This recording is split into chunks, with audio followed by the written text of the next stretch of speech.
আমি পিয়ালি। তো আজ আমি চলে এসেছি তোমাদের সাথে আলোচনা করে নেব এই দুটি দেশ পত্রিকা নিয়ে। তো তোমরা দেখতেই পাচ্ছ সামনে আছে দুটো দেশ পত্রিকা। একটি হচ্ছে 17ই জুন 2025-এর, আরেকটি 2রা সেপ্টেম্বর 2025-এর।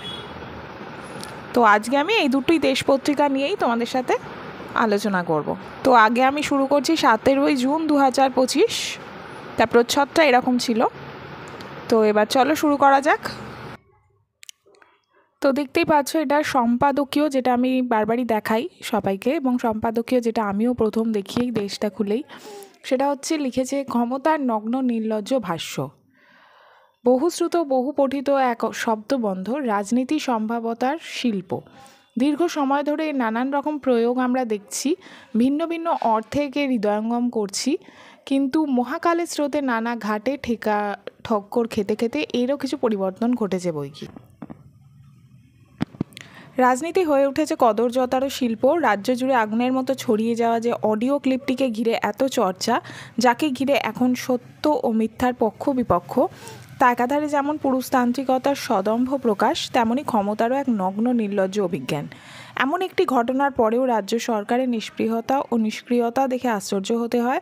যার পরিবারের নারীদের বিরুদ্ধে এমন কুকথা স্রোত, তিনি রাজ্যের পুলিশ দফতরের একজন কর্মী।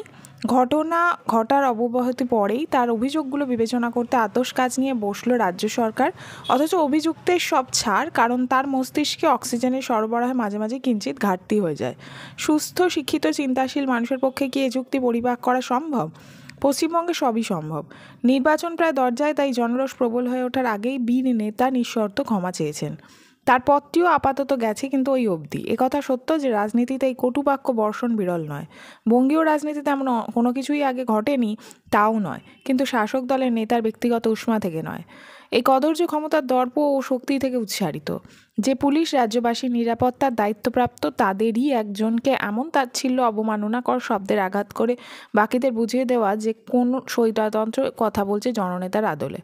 বিস্মিত হতে হয় যে পুলিশ বাহিনীর নৈতিক দায়িত্বের এমন পাতাল প্রবেশ দেখে। মহিলা মুখ্যমন্ত্রীর রাজ্যে মেয়েদের এমন অবমাননা আমাদের ব্যথিতও করে, কিন্তু রাজনীতি সর্বপ্রকার অনুভূতি রহিত।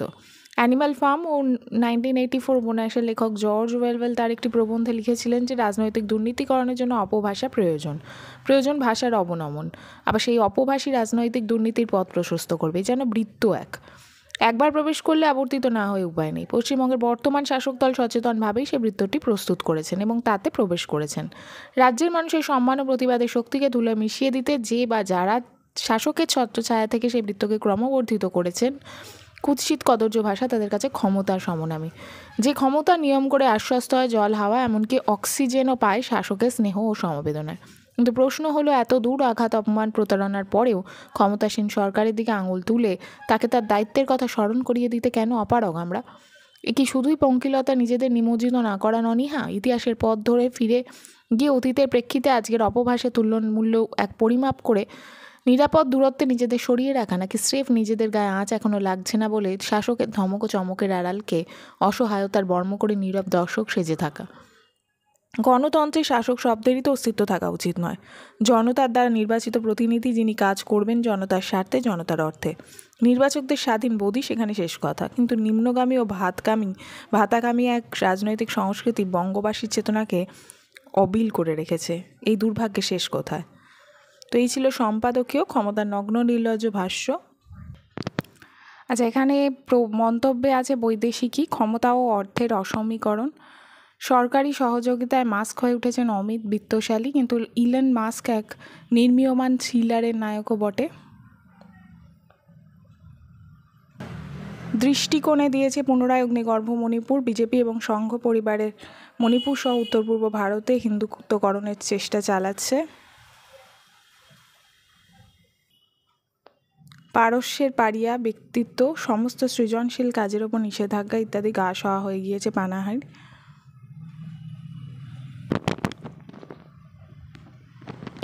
বিজ্ঞানে দিয়েছে বিজ্ঞানের প্রতি আস্থা জরুরি। বিজ্ঞানী এবং সমাজের মধ্যে একটা অন্তর্নিহিত চুক্তি রয়েছে উভয়ের নিজ নিজ ভূমিকা এবং দায়িত্ব সম্পর্কে। ঘরে বাইরেতে দিয়েছে এবার ইরান। ইসরায়েলের অনন্ত যুদ্ধ বাসনার বলি এবার ইরান। বেছে বেছে আক্রমণ করা হচ্ছে দেশের পারমাণবিক কেন্দ্রগুলোতে। প্রাণ হারাচ্ছেন বহু মানুষ। ইসরায়েলের পাশে আছে আর এক যুদ্ধরাজ দেশ, নাম বলারও প্রয়োজন নেই কোনো, আমেরিকা। ডোনাল্ড ট্রাম্প রাশিয়া বনাম ইউক্রেন চান না, ইসরায়েল বনাম প্যালেস্টাইন চান না, কিন্তু সাম্রাজ্যবাদীদের বন্ধু তিনি। ক্ষমতার পাশেই সবসময় তার অবস্থান, তাই তিনি বলেন Iran must make a deal before there is nothing left and save what was once known as the Iranian empire.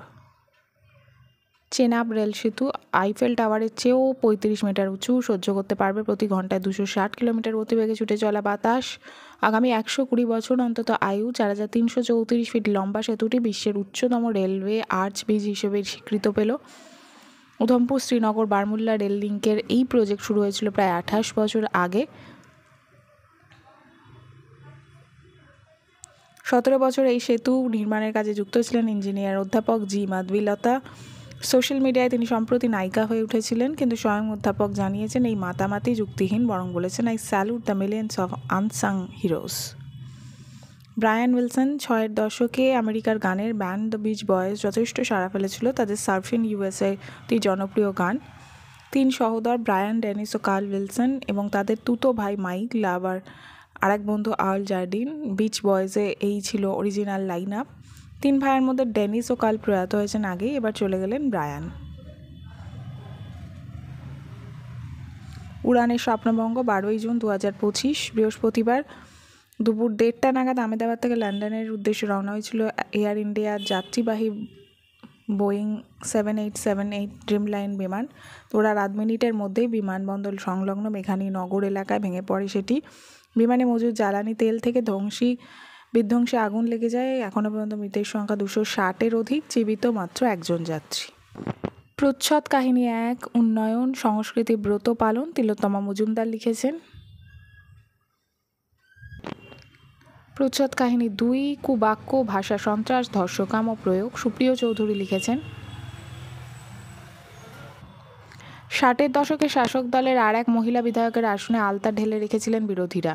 সভা শেষে তিনি চেয়ার ছেড়ে উঠে দাঁড়াতেই গোটা বিধানসভা কাঁপে উৎকট শব্দে হেসে উঠেছিলেন সেই সব বিরোধী বিধায়করা। তাদের সকলের মধ্যে একজন পোটেনশিয়াল রেপিস্ট লুকিয়েছিল। প্রচ্ছদ কাহিনী 3 কুকথায় পঞ্চমুখ অভ্র বসু।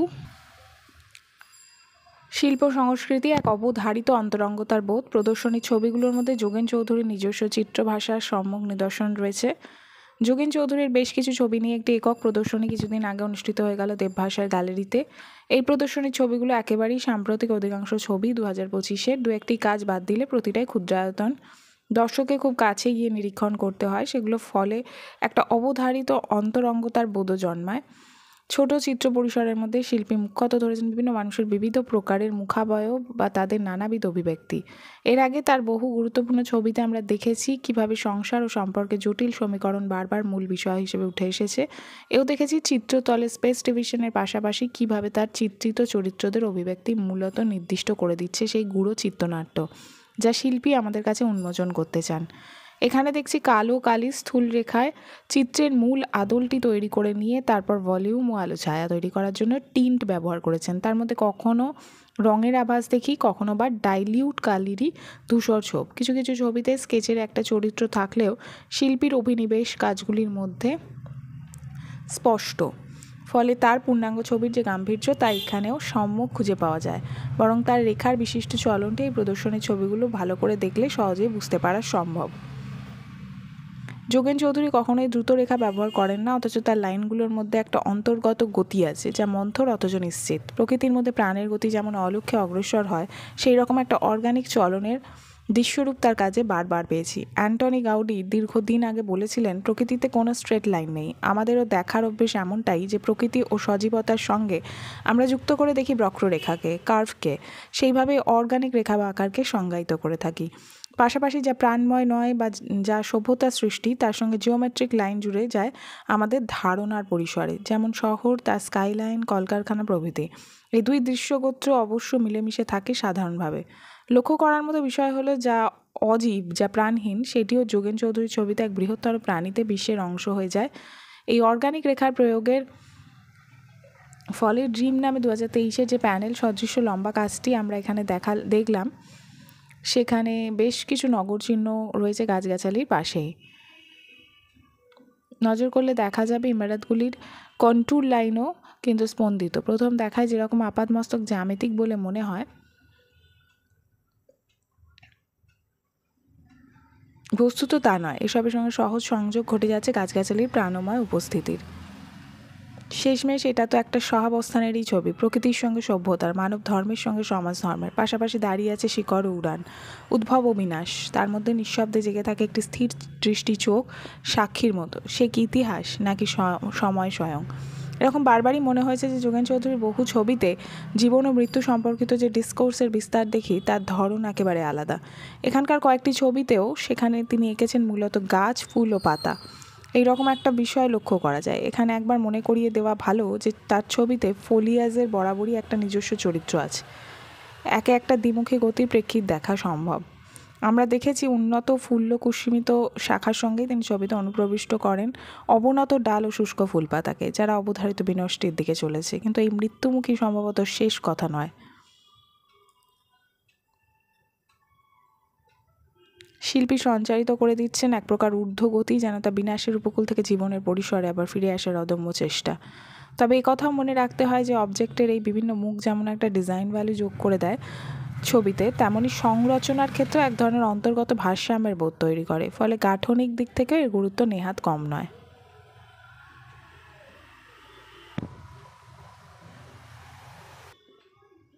চলচ্চিত্রে স্টোলেন প্রিভিলেজ ক্লাস এবং তার সঙ্গে বাকি ভারতের দূরত্ব এই ছবির প্রেক্ষাপট, যা আবৃত সত্যকে তুলে ধরে। গ্রামের মানুষ প্রিভিলেজড ক্লাসকে ঘৃণা করে তা স্পষ্ট করে দেয় ছবিটি। শহরের বাবুরা শোষণ করে, এমন ধারণা থেকেই শোষকের প্রতি মারমুখী তারা।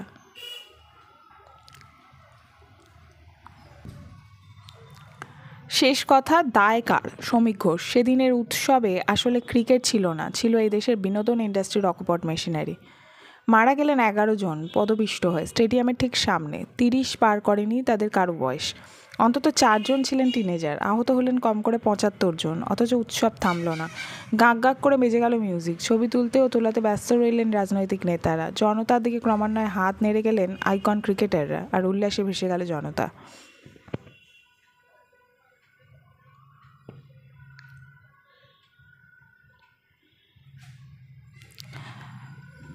আইপিএলে ক্যাপটিভ অডিয়েন্স, যাদের কাছে সহজেই পৌঁছে যেতে পারে বিজ্ঞাপনদাতারা, তার জন্যেই আইপিএলের প্রতিটা বাউন্ডারি, টাইম আউট কিংবা অডিয়েন্সের নাচ হয়ে উঠেছে অর্থ রোজগারের পথ। সোডা কোম্পানি থেকে অনলাইন বেটিং অ্যাপ, কে না ব্যবহার করছে আইপিএলকে? আইপিএলের এই রোজগার কি খারাপ? না, একদমই না। কারণ এই টাকা বিনিয়োগ হয়েছে দেশের ক্রিকেটের পরিকাঠামো তৈরি করতে, ভবিষ্যতে ক্রিকেটারদের তৈরি করতে।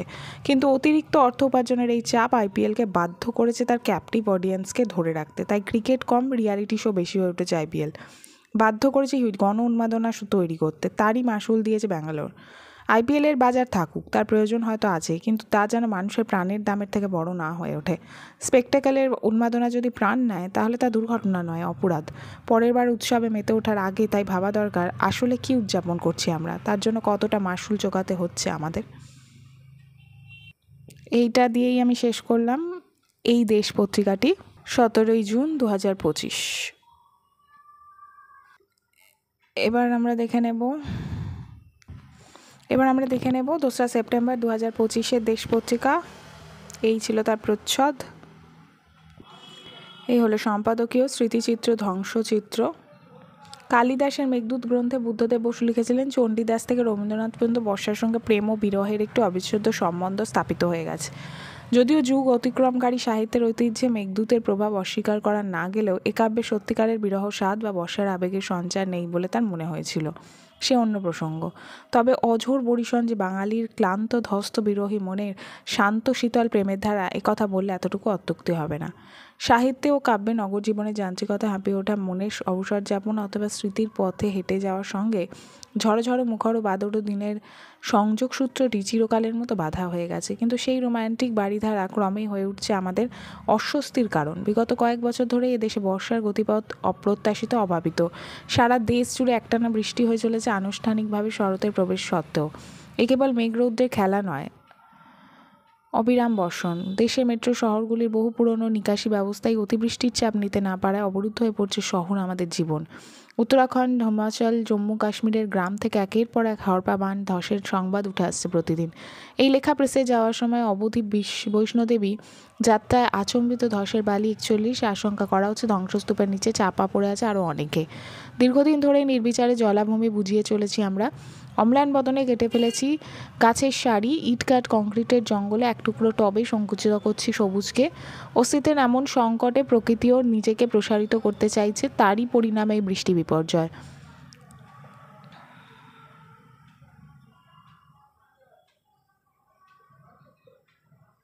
এই ছিল সম্পাদকীয়।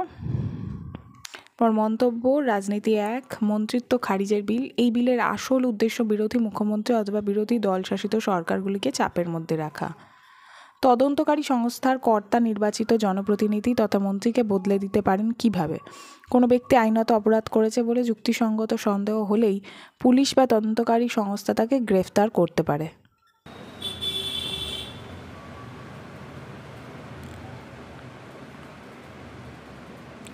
এখানে আছে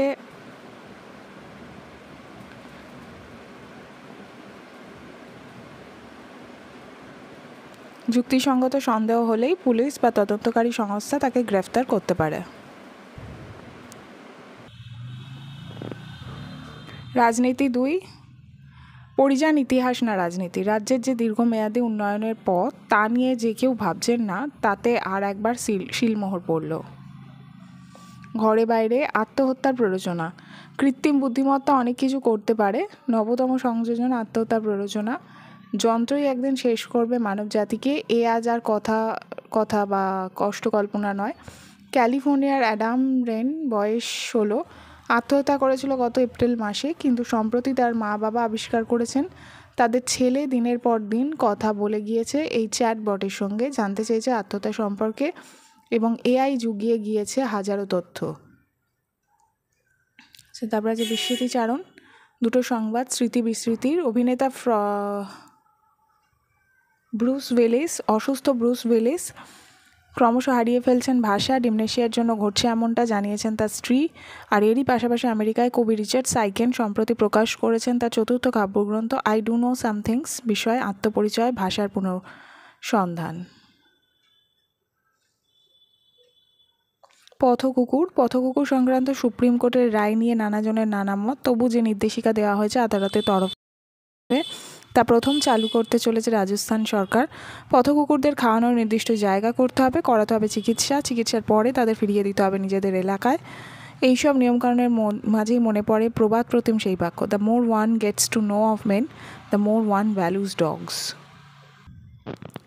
রাজ্যের সম্পদ যাকে জিএসডিপি বলা হয়, তাই নিয়ে কিছু যুক্তি অবশ্যই তৃণমূল শাসিত রাজ্য সরকার পেশ করবে, কিন্তু কাজের সৃষ্টি হচ্ছে না। অর্থাৎ প্রশ্ন এখানে স্বল্পমেয়াদী লাভ বনাম দীর্ঘমেয়াদী সংকটের। ভাতা দিয়ে সমস্যার মূলে পৌঁছানো যায় না। চলচ্চিত্র, প্রাইম টাইম ও বাংলা ছবি। এখন প্রশ্ন, স্থানীয় চলচ্চিত্রকে উৎসাহিত করার উপায়টি গণতান্ত্রিক না হয়ে নিছক গাজোয়ারি হয়ে যাচ্ছে না তো?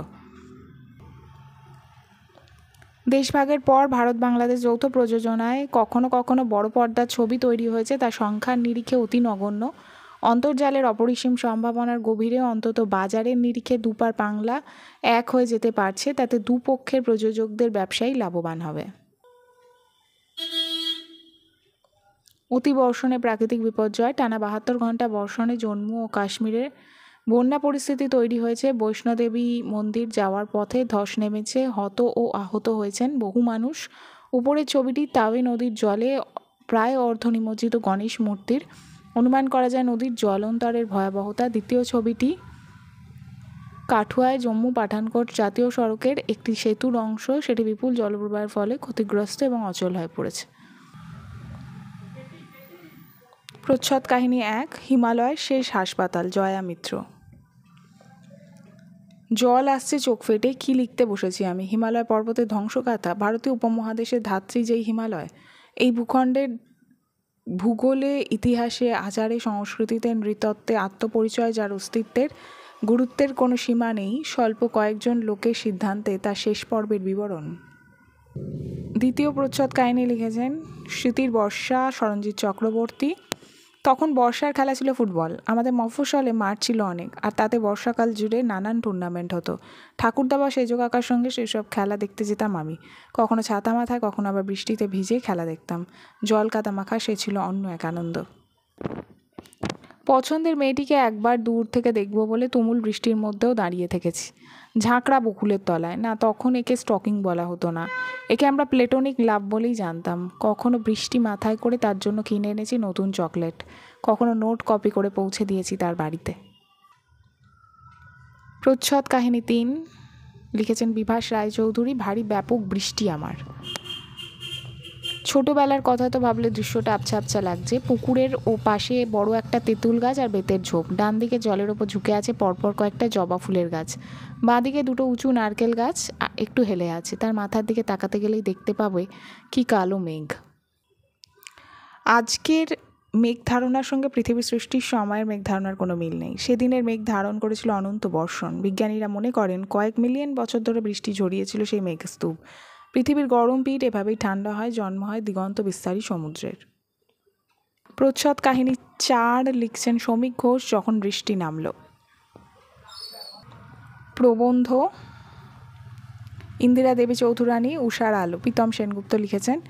শুদ্ধ রবীন্দ্রসঙ্গীত গায়ন ও শ্রবণের জন্য রবীন্দ্রসঙ্গীতে তার অবদানকে চিরকাল শ্রদ্ধার সঙ্গে স্মরণ করতেই হবে।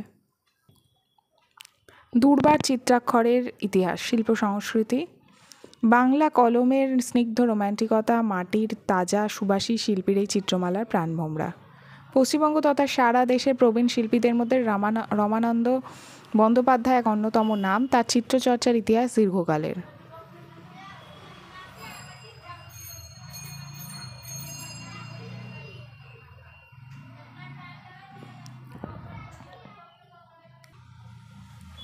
আমরা দেখেছি শিল্পবস্তুর বাইরে রাস্তরা নিচে ভিতরের প্রাণোচ্ছন্দের কথা নন্দলাল বলেছেন বারবার।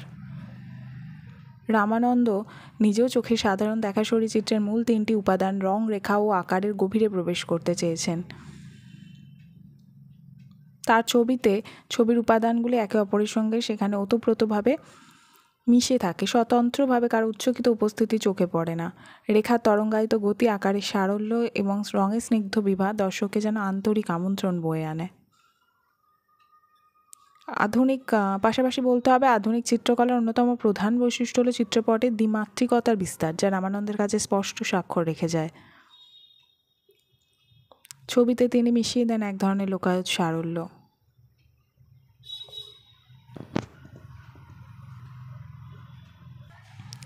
শেষ কথা, লিখেছেন শাশ্বতী ঘোষ। নারী নিধন এখনো পৌরুষের আবশ্যিক প্রকাশ। নারীর উচ্চারিত নাকে চূড়ান্ত বলে গ্রহণ করতে সমাজের অন্য অংশ পুরুষদের শেখানো হয়নি।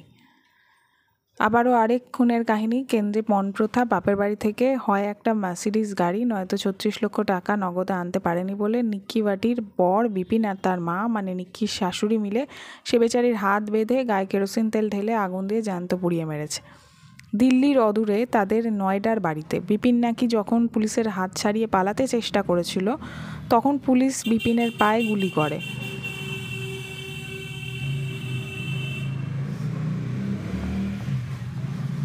নয়ডার 26 বছরের নিকি হোক কিংবা কৃষ্ণনগরের 19 বছরের মেয়ে ঈশিতা মল্লিক, তারা মেয়ে তাদের অনেক দ্বিধার মুখে পড়েই পুরুষের কোনো প্রস্তাবে না উচ্চারণ করতে হয়। তাই বলে তাকে চূড়ান্ত বলে গ্রহণ করতে তো সমাজের অন্য অংশ পুরুষদের শেখানো হয়নি। তাই কষ্ট করে রোজগার করে সেই টাকা বরকে মেয়ে মানুষে ওড়াতে দিতে চাইলে মেয়েদের মেরে ফেলা বোধহয় এখনও বহু পুরুষ পৌরুষের আবশ্যিক প্রকাশ বলেই মনে করে। তাই নিকিকে নিজের শ্বশুরবাড়িতে জ্বলে যেতে হয় আর ঈশিতাকে নিজের ঘরে বুকে বারুদ নিয়ে শুয়ে থাকতে হয়। বিপিন রোহিত অপরাধ মনস্ক তো নিশ্চয়ই, কিন্তু দেশরাজ সিংকে খুনির তকমা নিয়ে যখন বাকি জীবন কাটাতে হবে তখন কি তার কোনো অনুশোচনা আসবে? তো এই ছিল 2রা সেপ্টেম্বর 2025-এর দেশ। তো আবার খুব শিগগিরই তোমাদের সাথে দেখা হবে। আজকে এই পর্যন্তই। সবাই ভালো থেকো